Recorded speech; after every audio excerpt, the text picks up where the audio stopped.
La création de la plateforme Ensemble pour le changement et le programme d'action qui s'en est suivi m'ont valu de nouvelles poursuites judiciaires qui se sont ajoutées au montage judiciaire grotesque que le régime avait déjà initié contre ma personne pour m'empêcher de me présenter à l'élection présidentielle cette année.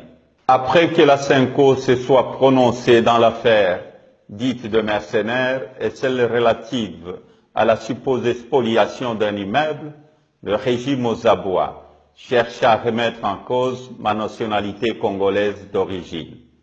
Moi, un natif du Katanga, fils d'une princesse Bemba Yeke, de la lignée de Moussiri, le roi de Bayeke, certains qui sont au pouvoir aujourd'hui dans notre pays ne peuvent pas en dire autant sur leur origine.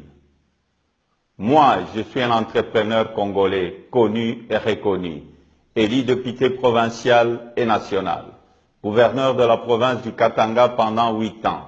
Je suis animé de plusieurs sentiments après cette nouvelle cabale du pouvoir agonisant de Kinshasa.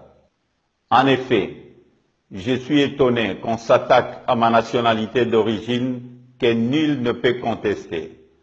La justice congolaise est devenue un instrument de répression du dictateur de Kinshasa qui passe son temps à élaborer des montages macabres au lieu de s'occuper du vécu quotidien de 80 millions de Congolais qui croupissent dans la misère. Loin de me décourager, toutes ces manœuvres diaboliques ne font que renforcer ma volonté de poursuivre le combat pour libérer et sauver le pays. Je suis et reste candidat à l'élection présidentielle. Aujourd'hui, plus que jamais, je suis déterminé à mettre en place mon programme d'action qui sera suivi et encadré par une équipe d'hommes et de femmes compétents.